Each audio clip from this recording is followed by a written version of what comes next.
అందరికీ నమస్కారం. నా పేరు దేవిరెడ్డి సతీష్ రెడ్డి. ఈరోజు కొన్ని సోషల్ మీడియా ఛానళ్ళు నాపై చేసిన దుష్ప్రచారాన్ని పూర్తిగా ఖండిస్తున్నాను. నేను ఎక్కడికో వెళ్ళినా అని చూసిన, నేను ఎక్కడికి వెళ్ళినా హైదరాబాద్లోనే ఉన్నా. నేను ఎక్కడికి వెళ్ళలేదు కూడా, వెళ్ళాల్సిన అవసరం కూడా నాకు లేదు. సోషల్ మీడియా వాళ్ళు రాసింది ఎవరో ఇచ్చిన ఇన్ఫర్మేషన్, లేకపోతే నాకు పడని వ్యక్తుల ఇన్ఫర్మేషన్ తీసుకోను ఇట్లా చేసినరో తెలియదు. సోషల్ మీడియా నేనేదో 40 కోట్ల అప్పు ఉన్నట్లు, దాన్ని తీసుకొని పరారైనట్లుగా కనీసం నా ఎక్స్ప్లెనేషన్ తీసుకొని న్యూస్ని పోస్ట్ చేసుకుంటే దానికి అర్థం ఉండేదేమో. కొద్దిగా క్రెడిబిలిటీ పెంచుకోవాలని సోషల్ మీడియా వాళ్ళకి విజ్ఞప్తి చేస్తున్నాం. పబ్లిక్ లైఫ్లో రాజగోపాల్ రెడ్డి గారితో పాటు ఉన్న 16 సంవత్సరాలలో నేను ఏనాడు కూడా నాకు ఎంత సెన్సిటివ్ ఉంటుంది ప్రజల జీవితంలో ఉన్నప్పుడు, ఎంత ట్రాన్స్పరెంట్గా ఉండాలి, ఈ రెండు విషయాలు మా రాజగోపాల్ రెడ్డి గారి దగ్గర నేర్చుకున్నా. ఆయనకు ఇబ్బంది అయ్యే పని కానీ, నా కుటుంబానికి ఇబ్బంది అయ్యే పని కానీ నేను ఎప్పుడు చేయలేదు. కొన్ని సోషల్ మీడియా ఛానళ్ళ బాధ్యతారాహిత్యం కన్నా ఒక మనిషిని బతుకున్నప్పుడే చంపడం ఎట్లాగో ఈ న్యూస్ నాకు అనిపిస్తుంది. కొన్ని పార్టీలుగా విడిపోయిన సోషల్ మీడియా ఛానళ్ళు ఎవరో ఇచ్చిన ఇన్ఫర్మేషనో లేకపోతే ఒక వ్యక్తి మీద చెడు కల్పించాలనే మనస్తత్వంతో ఇచ్చిన వాటిని వాడు ఒక పార్టీ వాడికి సంబంధించిన నాయకునికి సంబంధించిన వ్యక్తి అయినంత మాత్రాన మిగతా వాళ్ళని క్యారీ చేయడం అనేది ఇందులో దరిద్రం. రేపు నాకు జరగవచ్చు, బీయింగ్ కాంగ్రెస్ పార్టీ ఎమ్మెల్యే మనిషిగా, రేపు టీఆర్ఎస్ మనిషి కూడా కావచ్చు. కానీ కొద్ది క్రెడిబిలిటీ పెంచుకొని వ్యక్తిత్వం తెలుసుకొని రాస్తుంటే బాగుండేది. కూడా ఇంకొకటి కోరుతున్నా, చాలా మందిని వ్యక్తిగతంగా నేనేందో నల్గొండ జిల్లా వాళ్ళకి చాలా మందికి తెలుసు, దట్టు భువనగిరి పార్లమెంట్ వాళ్ళకి. దీనికి రాజకీయ రంగు పులమకుండా ఒక వ్యక్తికి, ఒక కుటుంబానికి క్యారెక్టర్ అసాసినేట్ చేస్తే ఎంత బాధ ఉంటుందో తెలుసుకోవాలని కోరుతున్నా. అండ్ దట్టు నాపై వ్యక్తిగతంగా రాజగోపాల్ రెడ్డి గారి పైన కానీ, కుటుంబ పరంగా కానీ బేస్లెస్ ఆరోపణల్ని ఇనీషియల్ గా స్ప్రెడ్ చేసిన 3 ఛానళ్ళు, తెలుగు స్క్రైబ్ అని, ఆవాజ్ తెలంగాణ అని, అండ్ నల్ల తాచు అని. అసలుకి ఏ క్రెడిబిలిటీ ఉంది అని అసలు నన్ను ఎక్స్ప్లెనేషన్ తీసుకోకుండా, నేను అందుబాటులో ఉన్నా, నా ఫోన్ లో ఉంది, నేను హైదరాబాద్ లో ఉన్నా, నా ఎక్స్ప్లెనేషన్ తీసుకోకుండా ఇంత వార్తని వేయొచ్చా అనేంత భయం కూడా లేకపోతే అసలుకి ఎవరి జీవితాలతో ఆడుకుంటారు. ఎవరైనా నాలంటోడు కాబట్టి భరిస్తున్నా. ఎందుకు నా పిల్లల మోహన్ చూసో, నన్ను నమ్ముకున్న వాళ్ళ గురించో, నా ఫ్యామిలీని చూసో. కానీ మామూలు అయితే చచ్చిపోతాడు. అట్లాంటి పరిస్థితి ఉంది. దయచేసి అసలు 40 కోట్లు అంటుంటారు. మా కుటుంబం ఏంది, వ్యవసాయ కుటుంబం. మా డాడీ కష్టపడి ప్రతి పైసా పెట్టుబడి పెట్టి తన విలువేందో తెలిసిన వ్యక్తి. ఇట్లాంటి వ్యక్తి 40 కోట్లు నేను పోగొట్టేంత పని సాహసం చేస్తానా? అంత ఉందా? దయచేసి ఆలోచించమని కోరుతున్నా.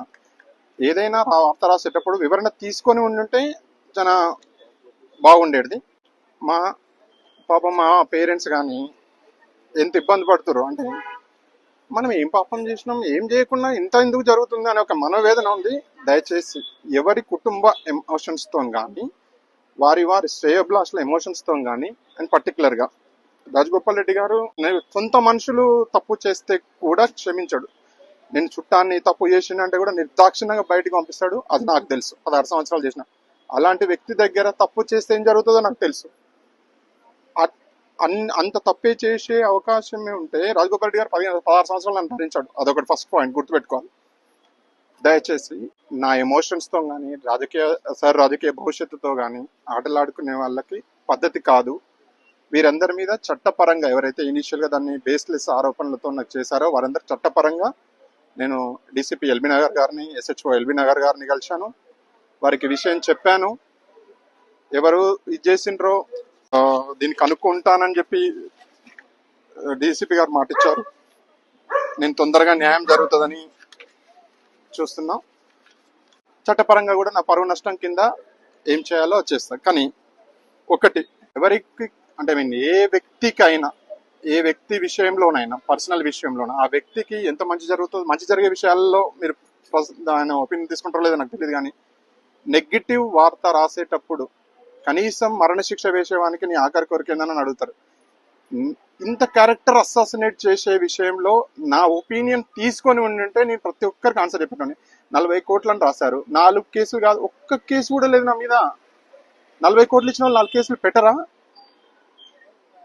కనీసం ఇది నాకు ఇప్పుడు తీవ్ర మనోవేదన ఉంది. కానీ ప్రజలు విషయాన్ని లేటుగా అయినా నిజాన్ని తెలుసుకుంటారని భావిస్తున్నాను.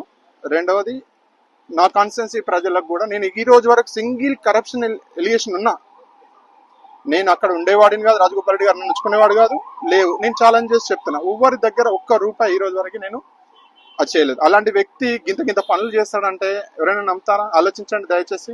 ఇది దీనికి ఎంత చెప్పినా అంతు లేదు. దయచేసి ప్రజానికాన్ని కోరేది ఒకటే, రాంగ్ న్యూస్ తో జనాల జీవితాలతో ఆటలాడకండి. ఇంకొకటి, పొలిటికల్ వాళ్ళు ఒకటే చేస్తుండ్రు, టీఆర్ఎస్ కాంగ్రెస్ తోటి బ్లైండ్ గా టీఆర్ఎస్ గ్రూప్ లో పెడతారు. తర్వాత రియలైజ్ అయినా మీకు ఏమొస్తుంది? అప్పటికే జరగాల్సిన నష్టం జరిగిపోతుంది. చూసినోడు చెడు తొందరగా స్ప్రెడ్ చేస్తారు. నేను ఎన్ని చెప్పినా నాదంతా స్ప్రెడ్ అవుతుందని గ్యారంటీ ఏంటి? నేను ప్రతి ఒక్కరికి ఆన్సర్ చెప్పుకోలేను కదా.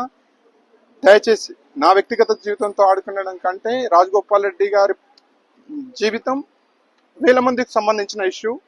దయచేసి అలాంటి దేవుడి లాంటి వ్యక్తి మీద బురద జల్లేటప్పుడు కొంచెం విజ్ఞత ప్రదర్శించమని కోరుతున్నా. Thank you very much.